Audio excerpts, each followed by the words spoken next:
Assalamualaikum. Welcome to Anisology. Today's video is the last part of PMS KPK Everyday Lecture Series. आज के video जो lecture 6 है हमारा, ये लास्ट पार्ट होगा PMS KPK Everyday Science lecture series का। जो आपको पता है कि हम PMS KPK Everyday Science का जो है वो कंप्लीट कोर्स कवर कर रहे हैं। आपको ये नोट्स अगर चाहिए, जिन नोट्स से मैं पढ़ा रही हूँ along with 1000 MCQs related to the everyday science which are going to help you in the screening exam as well as in the main exam. तो आप इन नोट्स को व्हाट्सएप नंबर पर मैसेज करके या डिस्क्रिप्शन में दिए गए ईमेल पर मैसेज करके डिमांड कर सकते हैं। वीडियो स्टार्ट करते हैं। तो सबसे पहला हमारा जो टॉपिक है वो ह्यूमन फिजियोलॉजी से रिलेटेड है। Human physiology is basically the branch of biology जो कि इस चीज़ के बारे में डील करती है कि हमारी बॉडी का, ह्यूमन बॉडी का फंक्शन क्या है, और उसके अलावा हमारी डिफरेंट बॉडी में जो डिफरेंट काइंड्स ऑफ मैकेनिज़म्स हो रहे हैं वो क्या होते हैं। इस टॉपिक में हम बॉडी के डिफरेंट जो ऑर्गन्स हैं, डिफरेंट ऑर्गन सिस्टम्स हैं, उनको डिस्कस करेंगे। ह्यूमन फिजियोलॉजी बेसिकली उन फंक्शंस को देख रही होती है जो डिफरेंट काइंड ऑफ सिस्टम्स हमारे अंदर परफॉर्म कर रहे होते हैं। It focuses on how organs, tissues and cells work together to sustain the life and how they maintain homeostasis and respond to internal and external stimuli. So ये deal कर रही होती है उन चीज़ों से कि हमारी बॉडी किस तरह से अंदरूनी और बैरूनी stimuli means any kind of action kind of thing which provokes the body response. Stimuli के रिस्पॉन्स में हमारी बॉडी जो है वो रिस्पॉन्स देती है। फॉर एग्जांपल, आपका हाथ जो है वो गर्म इस्त्री के साथ लग गया और आप फ़ौरन से अपना हाथ पीछे कर लेते हैं, तो वो जो हाथ का जलना है वो हमारा एक्सटर्नल स्टिमुलाई है। इसके अलावा बॉडी के अंदर भी इस तरह के स्टिमुलाई होते हैं। फॉर एग्जांपल, आपका टेम्परेचर कम हो गया या ज़्यादा हो गया, आपको ये हमारी बॉडी का इंटरनल स्टिमुलाई है। Next concept is the concept of homeostasis. Homeostasis का कॉन्सेप्ट बहुत ही इंटरेस्टिंग है। इसमें हम लोग ये स्टडी करते हैं कि हमारी बॉडी जो है वो अपने इंटरनल इन्वायरमेंट को मेंटेन कैसे करती है और अपने इंटरनल इन्वायरमेंट को एक्सटर्नल इन्वायरमेंट के चेंजेस के अकॉर्डिंग किस तरह से ख़ुद को एडजस्ट करती है। फॉर एग्जांपल, अगर बाहर का टेम्परेचर, बाहर बहुत ज़्यादा सर्दी है और हमें सर्दी लग रही है, तो हमारी बॉडी अंदर से अपने आप को किस तरह से एडजस्ट करेगी ताकि वो कोप कर सके उस सर्दी से, और इसके नतीजे में हमारी बॉडी में शिवरिंग जो है वो प्रोड्यूस होती है और शिवरिंग के नतीजे में हीट प्रोड्यूस होती है और हमारी बॉडी जो है वो अपना टेम्परेचर एक्सटर्नल टेम्परेचर के अगेंस्ट बैलेंस करती है। इसी तरह से अगर बाहर टेम्परेचर जो है वो बहुत ज़्यादा है, गर्मी है, तो हमारी बॉडी जो है वो स्वेटिंग प्रोड्यूस करती है, as a result of which the temperature of body lowers down, और बॉडी का टेम्परेचर फिर इसलिए कम होता है और ख़ुद को एडजस्ट करता है अपने आप को एक्सटर्नल इन्वायरमेंट के अकॉर्डिंग। अब ये क्यों ज़रूरी है? ये इसलिए ज़रूरी है, अगर बॉडी ख़ुद को एक्सटर्नल इन्वायरमेंट के अकॉर्डिंग एडजस्ट नहीं करेगी तो जो टेम्परेचर एक्सटर्नल इन्वायरमेंट का होगा या जो कंडीशंस एक्सटर्नल इन्वायरमेंट की होंगी वही बॉडी के अंदर हो जाएंगी, और इस तरह से हमारी बॉडी के नॉर्मल फंक्शंस जो हैं वो परफॉर्म नहीं कर सकती।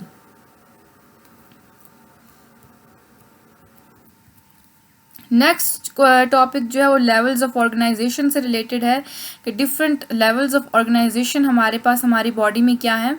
तो ये जो फ्लो चार्ट है इसको आपने लाजमी याद रखना है, क्योंकि लेवल्स ऑफ ऑर्गेनाइजेशन का टॉपिक इस फ्लो चार्ट के बगैर नामुकम्मल है। ये फ्लो चार्ट कुछ इस तरह से है कि डिफरेंट सेल्स मिलकर हमारे पास एक टिश्यूज़ बनाते हैं, और टिश्यू का एक स्पेसिफिक फंक्शन होता है, और एक तरह के टिश्यूज़ या एक से ज़्यादा तरह के टिश्यूज़ मिलकर ऑर्गन बनाते हैं। ऑर्गन्स जब मिलते हैं तो वो ऑर्गन सिस्टम बनता है, और मुख्तलिफ ऑर्गन सिस्टम्स मिलकर एक प्रॉपर ऑर्गेनिज्म बनाते हैं। अब ऑर्गन सिस्टम्स कौन से हैं, इन ऑर्गन सिस्टम्स को हम डिस्कस करते हैं।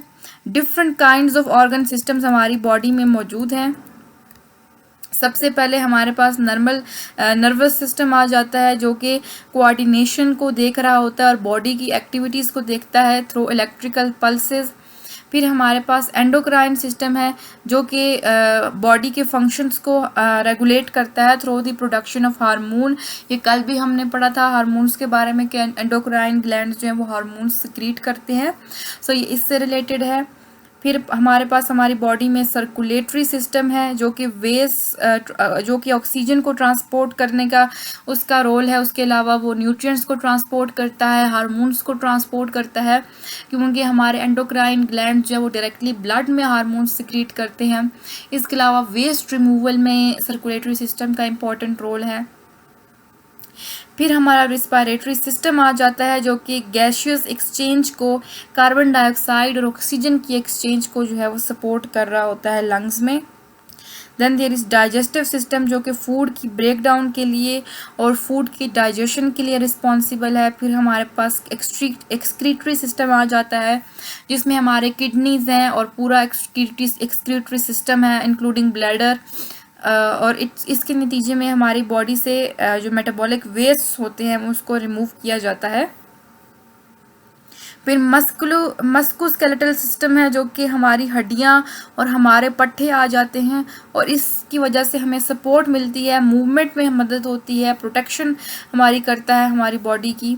देन हमारे पास इम्यून सिस्टम है जो कि डिफेंस सिस्टम है against pathogens and foreign substances. And finally there is reproductive system जिसकी वजह से रिप्रोडक्शन होती है और एक लाइफ जो है वो कॉन्टीन्यूटी ऑफ लाइफ को बरकरार रखता है। फिर हमारे पास एक सेलुलर फिजियोलॉजी भी होती है। सेलुलर फिजियोलॉजी का से मुराद ये है कि सेलुलर फिजियोलॉजी में हमारे पास एक सेल की फिजियोलॉजी हम बेसिकली देख रहे होते हैं। जितने जो है वो मॉलिक्यूल्स वगैरह उसकी मेम्ब्रेन से ट्रांसपोर्ट हो रहे होते हैं inside and outside the cell, जो सिग्नल ट्रांसडक्शन हो रही होती है, एनर्जी प्रोडक्शन हो रही होती है at a cellular level through the process of respiration and through the process of protein synthesis. तो ये सारी चीज़ें जो है वो सेलुलर फिजियोलॉजी में आ जाती हैं। फिर हमारे पास कंट्रोल एंड इंटीग्रेशन का सिस्टम है जो कि नर्वस सिस्टम को, एंडोक्राइन सिस्टम को हम कंट्रोल और इंटीग्रेशन का सिस्टम कहते हैं, क्योंकि ये दोनों सिस्टम्स जो हैं वो बेसिकली हमारे फिजियोलॉजिकल फंक्शंस को कंट्रोल कर रहे होते हैं। एक जो सिस्टम है जैसे कि नर्वस सिस्टम वो इलेक्ट्रिकल पल्सेस के थ्रू हमारे फंक्शंस को कंट्रोल कर रहा होता है और एंडोक्राइन सिस्टम हार्मोन्स रिलीज करके हमारे फंक्शंस को कंट्रोल कर रहा होता है। और ये दोनों सिस्टम जो है वो फीडबैक मैकेनिज्म के थ्रू काम करते हैं। फीडबैक मैकेनिज्म के थ्रू इन दोनों के फंक्शंस जो है वो रेगुलेट हो रहे होते हैं। फॉर एग्जांपल अगर बॉडी में शुगर जो है वो काफ़ी ज़्यादा है तो वो एक एज अ सेंसर के तौर पर एक्ट करती है कि बॉडी में शुगर ज़्यादा हो गई है तो इंसुलिन प्रोड्यूस की जाए। तो फिर as a result of this process ज़्यादा इंसुलिन प्रोड्यूस होती है ताकि शुगर लेवल को कम किया जा सके। और शुगर लेवल अगर बहुत कम हो जाए तो फिर बॉडी मैसेज देती है पेनक्रियाज को कि वो ग्लूकागोन को ज़्यादा प्रोड्यूस करे ताकि ज़्यादा जो है वो शुगर का लेवल एक बैलेंस्ड जो है वो जगह तक आ सके। तो ये दोनों हार्मोन्स इंसुलिन और ग्लूकागोन हमारी बॉडी का शुगर लेवल जो है वो बैलेंस्ड रखते हैं। सो ये एक बेसिकली फीडबैक मैकेनिज्म के थ्रू होता है कि हमारी बॉडी में जैसे ही कोई सिस्टम जो है वो डिस्टर्ब होता है तो फीडबैक जाता है नर्वस सिस्टम के पास या हार्मोनल सिस्टम के पास, एंडोक्राइन सिस्टम के पास कि इसको मैनेज किया जाए, इसको बैलेंस किया जाए। अब ह्यूमन फिजियोलॉजी की इम्पॉर्टेंस क्यों है? क्योंकि इससे हम डिफरेंट डिजीज़ मैकेनिज़म्स अंडरस्टैंड करते हैं। ये मेडिकल साइंस के लिए, फार्माकोलॉजी के लिए और हेल्थ केयर के लिए बहुत एसेंशियल है। इसके अलावा डायग्नोसिस में और इलनेस ट्रीटमेंट में इसका बहुत इंपॉर्टेंट रोल है। अगर हम ह्यूमन फिजियोलॉजी को समझेंगे ही नहीं तो हम मेडिकल ट्रीटमेंट किस तरह से कर सकेंगे। फिर हमारे पास वेस्टिजियल ऑर्गन्स आ जाते हैं।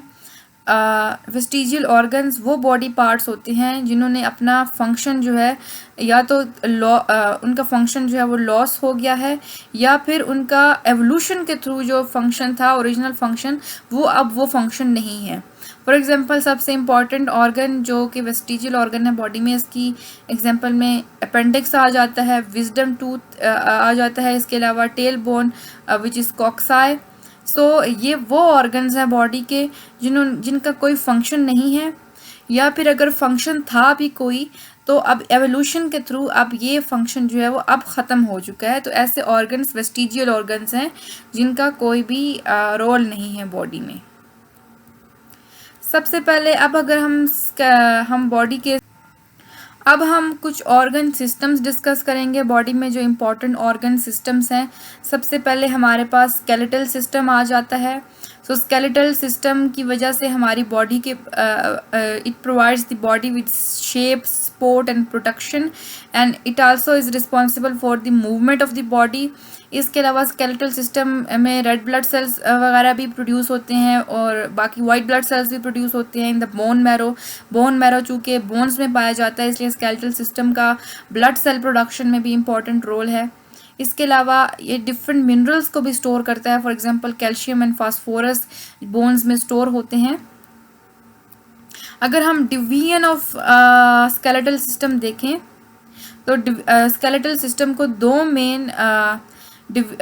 मेन हिस्सों में डिवाइड किया गया है। एक एक्सियल स्केलेटन है और एक हमारे पास अपेंडिकुलर स्केलेटन है।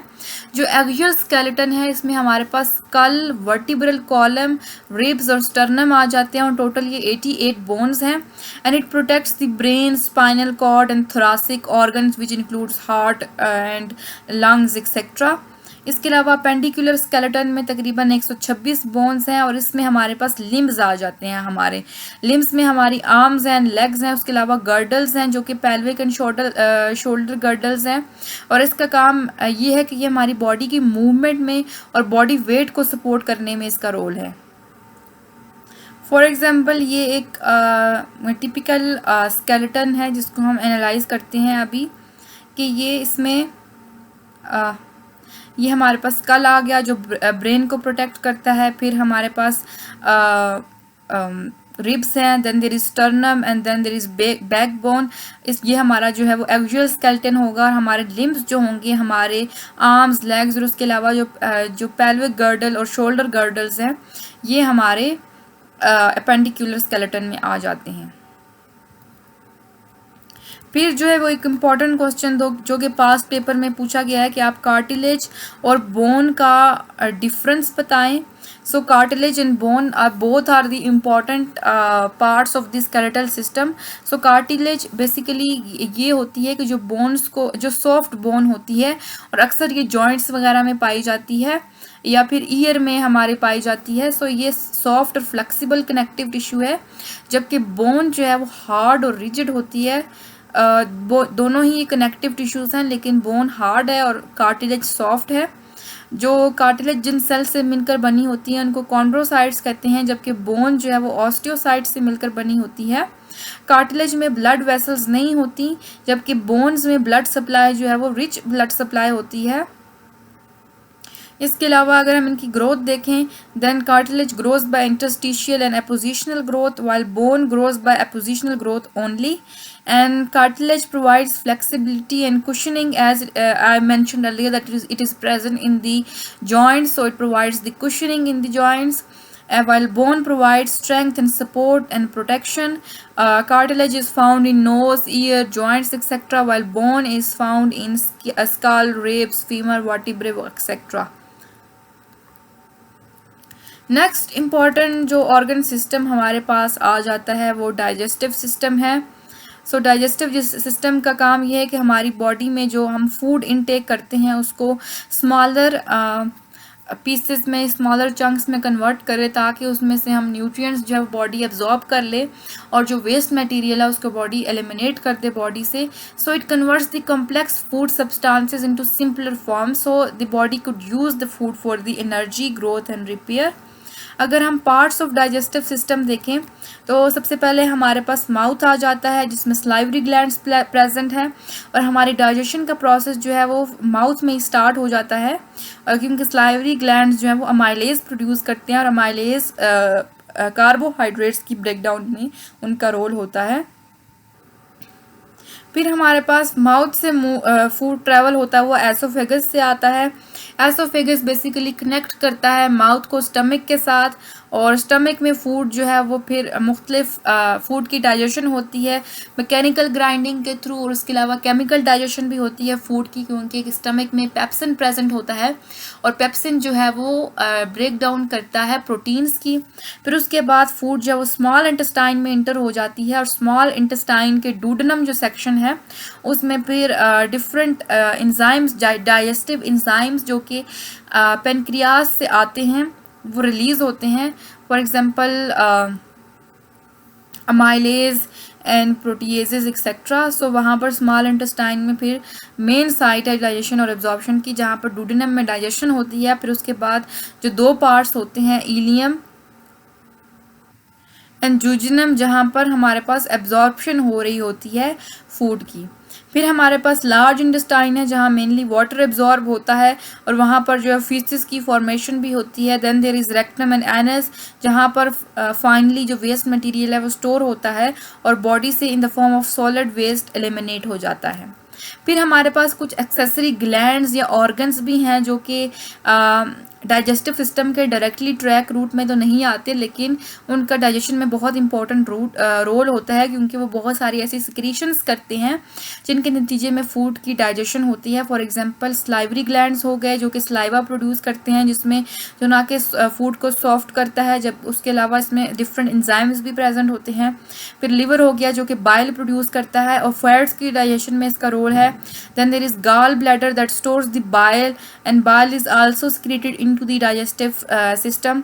फिर उसके अलावा पैनक्रियाज है जो कि डाइजेस्टिव एंजाइम्स और बाइकार्बोनेट्स वगैरह प्रोड्यूस करता है।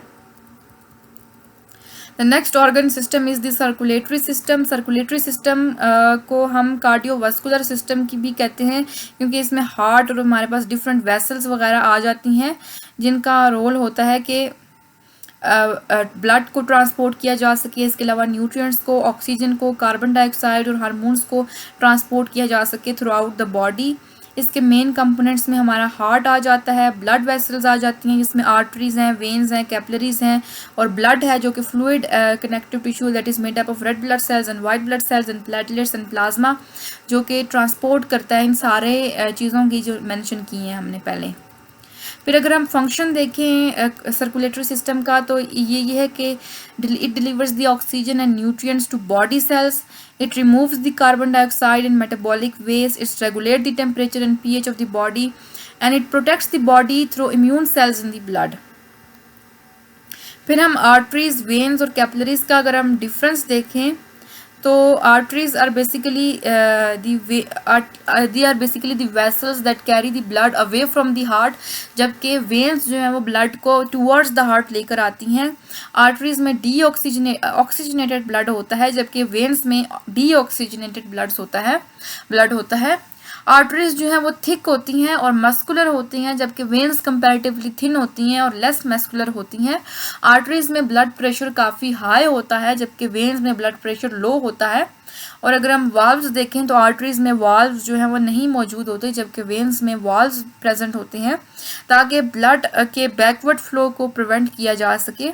और arteries are usually present deep inside the body while veins are near the surface or they could be deep either.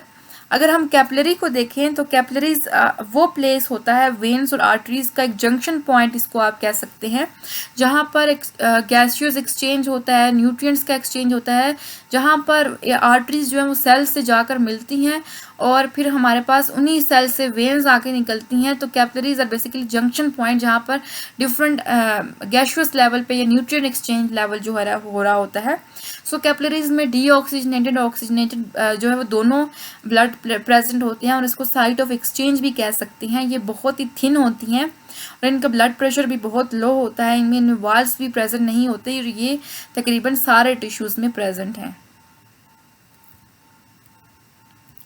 Then is the cardiac cycle के कार्डियक साइकिल क्या होगा? Cardiac cycle हमारे पास sequence है heart beat का, जो हमारा heart continuously contract कर रहा है जिसको सिस्टोलिक प्रेशर कहते हैं और फिर रिलैक्स करता है जिसको डायस्टोलिक प्रेशर कहते हैं। सो इस सारे सिस्टम को हमारे पास कार्डियक साइकिल कहेंगे। So during atrial systole blood moves from atria to ventricles, और वेंट्रिकुलर सिस्टोल में blood is pumped to the lungs and the body. और जब डायस्टोल होता है, इसमें जो हमारे पास हार्ट चैम्बर्स हैं ये रिलैक्स करते हैं और ब्लड को दोबारा से रीफिल करते हैं, और इस तरह से हमारा साइकिल जो है वो रिपीट होता रहता है। Then there is blood pressure. Blood pressure वो फोर्स है जिस फोर्स के साथ जो हमारी बॉडी के अंदर जो वेसल्स हैं उनमें ब्लड जो है वो सर्कुलेट कर रहा है। इसको हम मिलीग्राम मिलीमीटर्स ऑफ मर्करी में मेजर करते हैं, और it is measured as systolic by diastolic pressure. और जो नॉर्मल ब्लड प्रेशर है हमारी बॉडी का 120/80 मिलीमीटर्स ऑफ मर्करी है। फिर हमारे पास नर्वस सिस्टम आ जाता है। So nervous system controls the coordination of the body by transmitting the electrical signals between different parts of the body. So nervous system को central nervous system में divide किया गया है। सेंट्रल नर्वस सिस्टम में हमारे पास brain और spinal cord आ जाती है, which is responsible for processing the information and it is responsible for the decision making. और फिर हमारे पास पेरिफेरल नर्वस सिस्टम आ जाता है, जो जिसमें हमारी सारी नर्व्स आ जाती हैं, जो कि सेंट्रल नर्वस सिस्टम के अलावा जितनी भी हमारी बॉडी में नर्व्स वगैरह मौजूद हैं वो पेरिफेरल नर्वस सिस्टम में आ जाती हैं। फिर क्वेश्चन है कि आप हमें बताएं, पास्ट पेपर में क्वेश्चन पूछा गया है कि ह्यूमन आई और कैमरा का डिफरेंस बताएं। सो ह्यूमन आई और कैमरा का अगर हम डिफरेंस देखें तो camera uses a lens to focus light on film और अ सेंसर, जबकि eye uses the cornea and lens to focus the light on the retina. उसके अलावा कैमरा में इलेक्ट्रॉनिक सेंसर होता है, जबकि आईज में फोटो रिसेप्टर सेल्स होते हैं जिनको हम रोड्स एंड कॉन्स कहते हैं, जो कि रेटिना में प्रेजेंट होते हैं। इसके अलावा कैमरा मैनुअल होता है या ऑटोमेटिक लेंस एडजस्टमेंट उसमें होती है, जबकि human eye lens changes shape to the focus. So अगर हम इमेज प्रोसेसिंग देखें तो कैमरा में डिजिटल या केमिकल डेवलपमेंट होती है, इमेज प्रोसेसिंग होती है, जबकि ह्यूमन आई में जो है वो ब्रेन प्रोसेस करता है और विजुअल सिग्नल्स को वो इंटरप्रेट कर रहा होता है। So the field of view in camera is limited by lens and sensor size, while the field of view with in human eye has the peripheral vision. So ये camera और human आई का difference था। फिर इसके अलावा अब हम कुछ डिजीज़ेस डिस्कस करते हैं जो कि हमारी ह्यूमन फिजियोलॉजी को मुतासर करती हैं। सबसे पहले हमारे पास हेपेटाइटिस आ जाता है। Hepatitis is basically the inflammation of the liver, जिसमें मोस्टली जो है वो वायरल इन्फेक्शन की वजह से हेपेटाइटिस होता है। इसके अलावा टॉक्सिन्स वगैरह, अल्कोहल का कंजम्पशन या ऑटो इम्यून डिजीज़ भी हेपेटाइटिस की वजह बन सकती हैं। और as a result of hepatitis जो सिम्टम्स देखने को मिलते हैं वो उसमें जॉइंटिस आ जाता है, fatigue, abdominal pain and liver dysfunction. अगर हम डिफरेंट वायरल हेपेटाइटिस जो है वो most common kind of hepatitis है। सो इसकी डिफरेंट टाइप्स अगर हम देखें तो सबसे पहले हेपेटाइटिस ए वायरस आ जाता है, जो कि यूजुअली फूड से और वाटर से ट्रांसमिट होता है, which means faecal oral route से ये इसकी ट्रांसमिशन होती है। It is usually acute, which means it is resolve with in 6 weeks, और ये क्रोनिक इन्फेक्शन जो है वो यूजुअली काज नहीं करता। फिर हमारे पास हेपेटाइटिस बी है, जो कि ब्लड कांटेक्ट के थ्रू, सेक्सुअल कांटेक्ट के थ्रू और फ्रॉम मदर टू बेबी जो है वो ट्रांसमिट होता है। इसकी दो फॉर्म्स होती हैं, एक्यूट और क्रॉनिक। इससे परमानेंट लिवर डैमेज भी हो सकता है। फिर हमारे पास हेपेटाइटिस सी है, जो कि मेनली थ्रू ब्लड जो है वो ट्रांसमिट करता है, अगर हम किसी की यूज़ की हुई नीडल्स इस्तेमाल कर लें या फिर इस तरह की इंजेक्शंस वगैरह के लिए, and it often leads to chronic infection and serious liver damage.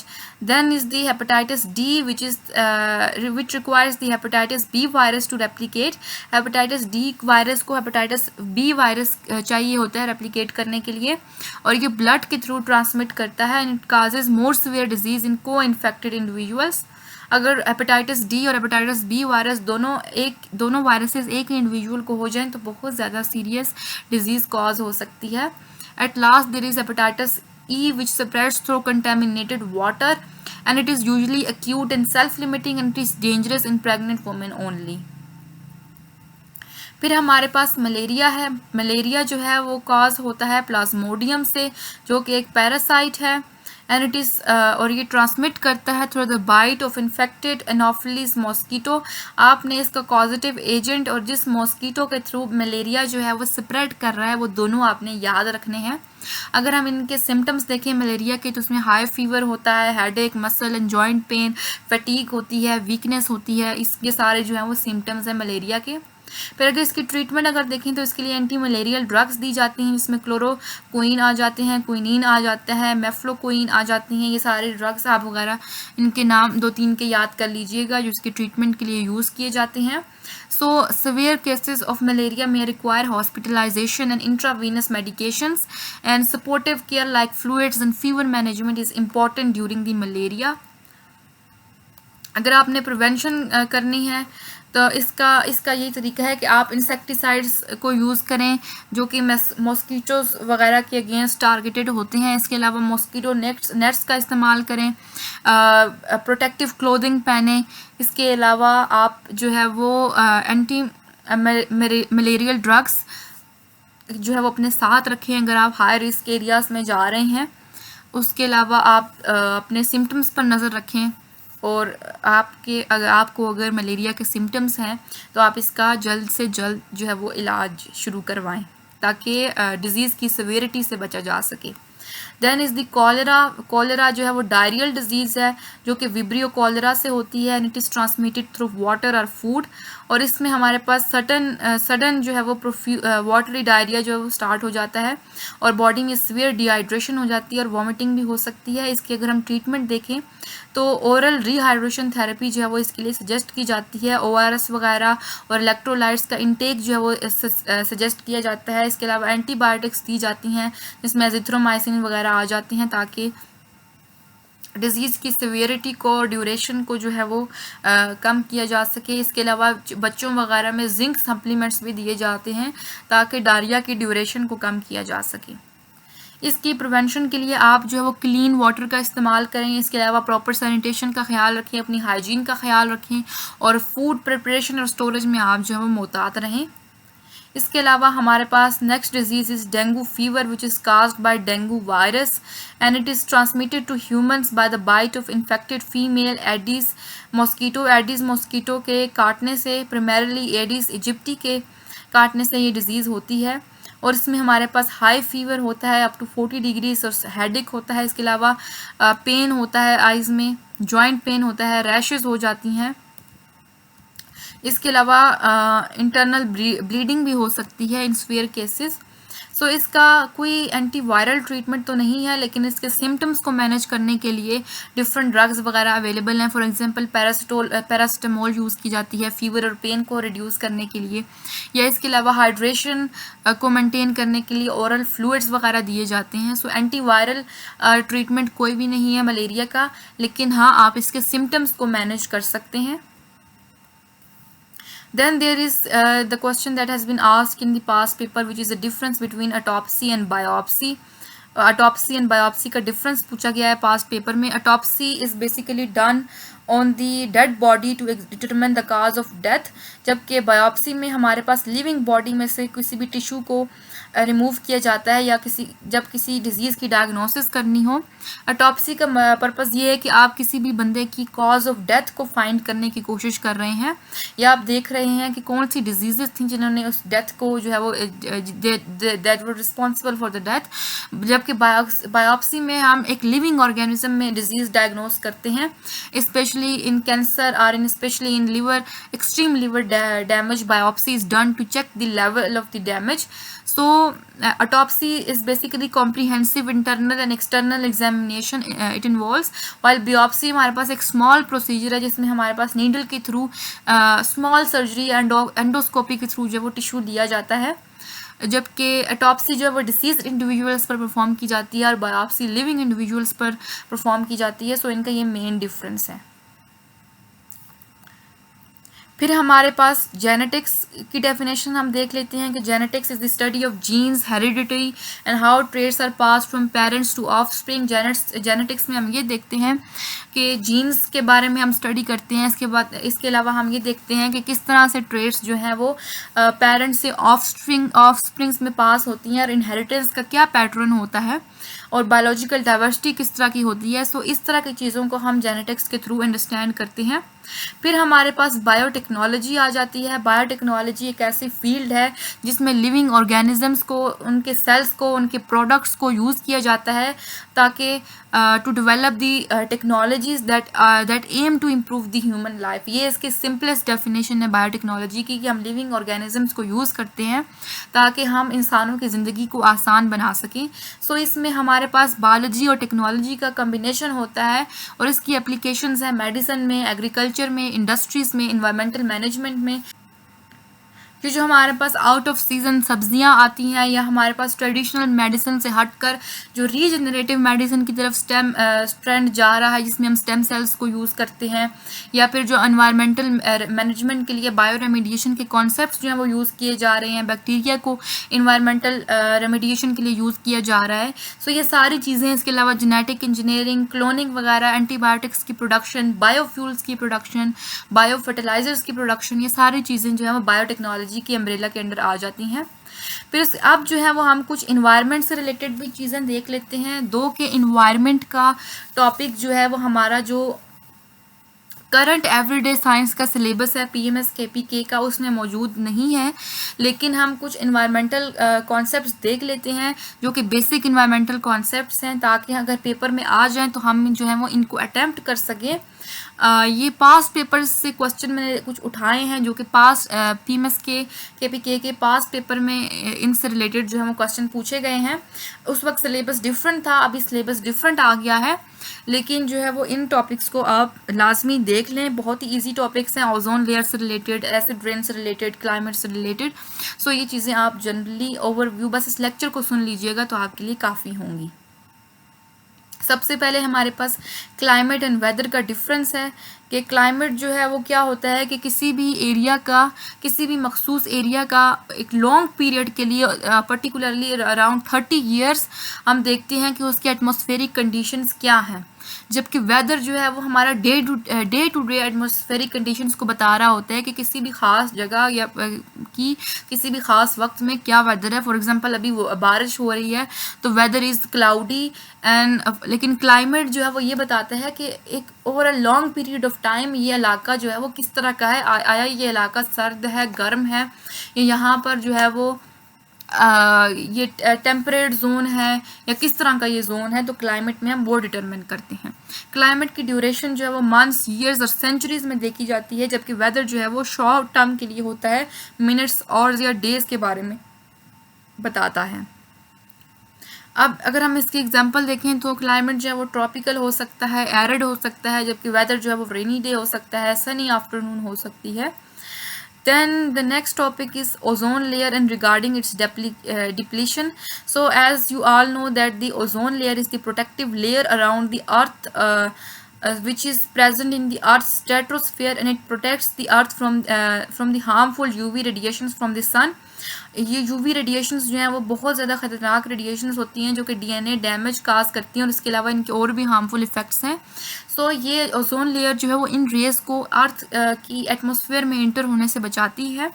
और चूँकि पिछले कुछ सालों से because of the industrial advancements और टेक्नोलॉजिकल एडवांसमेंट्स की वजह से बहुत सारे केमिकल्स का रिलीज़, स्पेशली द क्लोरोफ्लोरोकार्बन्स और उसके अलावा हालोन्स का रिलीज़, ओजोन डिप्लीटिंग सब्सटेंसेस का रिलीज़ एनवायरनमेंट में बहुत ज़्यादा हो गया है और इस वजह से ओजोन लेयर जो है ब्रेक डाउन हो रही है और इसकी वजह से ओजोन में होल्स पैदा हो रहे हैं और ये प्रोसेस जो है वो ओजोन डिप्लीशन का प्रोसेस है।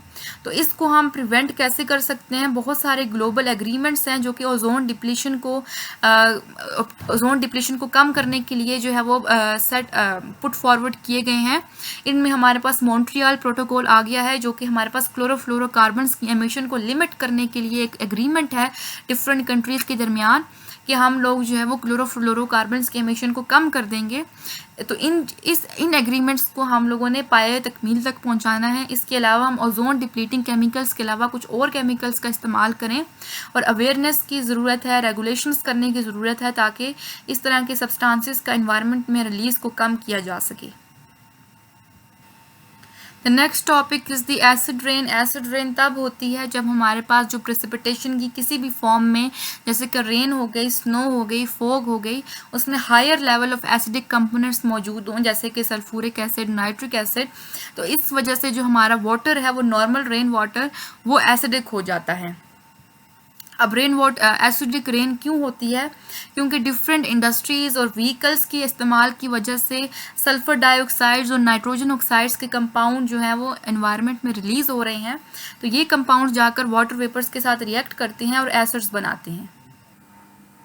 एसिड रेन के अगर हम इफ़ेक्ट्स देखें तो ये फॉरेस्ट को डैमेज करती है, इसके अलावा लेक्स और रिवर बॉडीज़ को एसिडिफाई कर देती है, जिसकी वजह से हमारे पास एक्वाटिक लाइफ जो है वो डेंजर में पड़ जाती है। फिर इसके अलावा बिल्डिंग्स की कुरैन करती है, मोनूमेंट्स वगैरह को और इंफ्रास्ट्रक्चर को नुकसान पहुंचाती है और ह्यूमन हेल्थ भी अल्टीमेटली जो है वो ख़राब हो जाती है, क्योंकि हमारा एयर और हमारी वाटर जो है वो पोल्यूट हो रहा है। तो एसिड रेन की प्रिवेंशन कैसे की जा सकती है कि फॉसिल फ्यूल्स का इस्तेमाल कम किया जाए, इसके अलावा क्लीनर एनर्जी सोर्सेज की तरफ जाया जाए, for example solar energy sources की तरफ।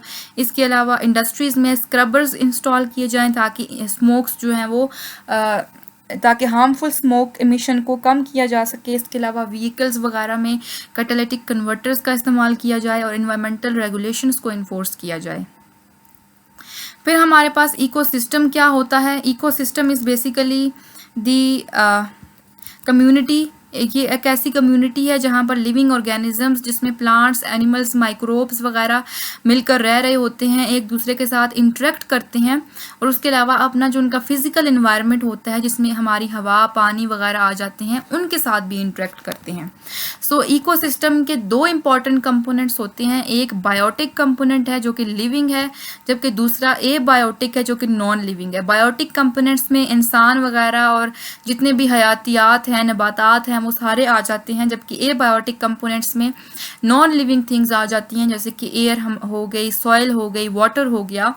तो ये दोनों चीज़ें एबायोटिक और बायोटिक कंपोनेंट्स आपस में इंटरेक्ट करते हैं। लिविंग ऑर्गेनिजम्स एबायोटिक चीज़ों पर डिपेंड कर रहे होते हैं अपने रिसोर्सेज के लिए। फॉर एग्जांपल प्लांट्स जो हैं वो सॉइल से न्यूट्रिएंट्स अब्जॉर्ब करते हैं, एनिमल्स जो हैं वो प्लांट्स पर डिपेंड कर रहे होते हैं, इनडायरेक्टली वो सॉइल पे भी डिपेंड कर रहे होते हैं।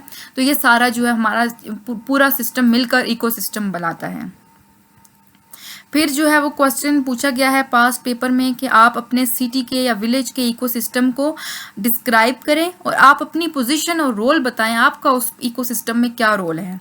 तो ये आपके लिए क्वेश्चन है कि आप जहाँ पर रह रहे हैं वहाँ पर आप इंटरप्रेट करें कि आपका इकोसिस्टम कैसा है, आपका अपना रोल क्या है उस इकोसिस्टम में और आपका अपनी पोजीशन क्या है। फिर जो है वो एटमॉस्फेरिक लेयर्स क्या होती हैं हमारे पास? Atmospheric layers blanket of air है अराउंड द अर्थ और इसकी 4 मेन लेयर्स होती हैं, या इसको 5 लेयर्स में भी डिवाइड किया जा सकता है। सबसे पहले हमारे पास ट्रोपोस्फेयर आ जाती है। ये वो स्फीयर है जहाँ पर लाइफ एग्जिस्ट करती है और हम लोग यहाँ पर रह रहे हैं।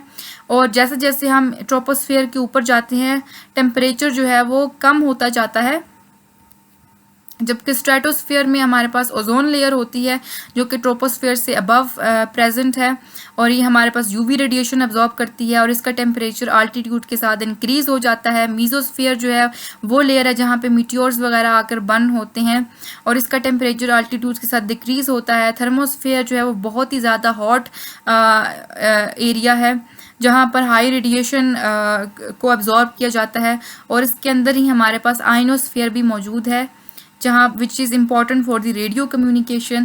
Then is the exosphere which is the outermost layer and it gradually fades into the space and it is very thin with particles escaping into the space. So इसमें आपने जो चीज़ याद रखनी है वो ये चीज़ याद रखनी है कि आपने तमाम लेयर्स के नाम याद रखने हैं उनकी हाइट कहाँ तक जा रही होती है। फॉर एग्जांपल ट्रोपोस्फेयर 11 किलोमीटर तक जा रहा होता है, स्ट्रेटोस्फेयर 50 किलोमीटर तक जा रहा होता है, मीजोस्फेयर जो है वो 85 किलोमीटर तक जाता है। आपने ये याद रखना है। उसके अलावा हर लेयर का इंपॉर्टेंट कैरेक्टरिस्टिक याद रखना है कि ट्रोपोस्फेयर में लाइफ है, स्ट्रेटोस्फेयर में ओजोन लेयर्स है, मीजोस्फेयर में मीटियोर्स वगैरह बर्न करते हैं। उसके अलावा जो हमारे पास थर्मोस्फेयर है वो सैटेलाइट वगैरह वहाँ पर होती हैं, अरोरास के लिए इंपॉर्टेंट है। सो ये सारी चीज़ें आपने इस तरह से याद रखनी है। उसके अलावा टेम्परेचर किस तरह से जो है वो वेरी कर रहा होता है इन लेयर्स में, ये चीज़ भी आपने लाजमी याद रखनी है इन लेयर्स के पॉइंट ऑफ व्यू से। फिर हमारे पास ग्रीन हाउस इफेक्ट आ जाता है। ग्रीन हाउस इफेक्ट एक नेचुरल प्रोसेस है। इसमें क्या होता है कि हमारे पास अर्थ के अंदर सर्टन गैसेस मौजूद हैं जिनको हम ग्रीन हाउस गैसेस कहते हैं, जैसे कि कार्बन डाइऑक्साइड और मीथेन वगैरह।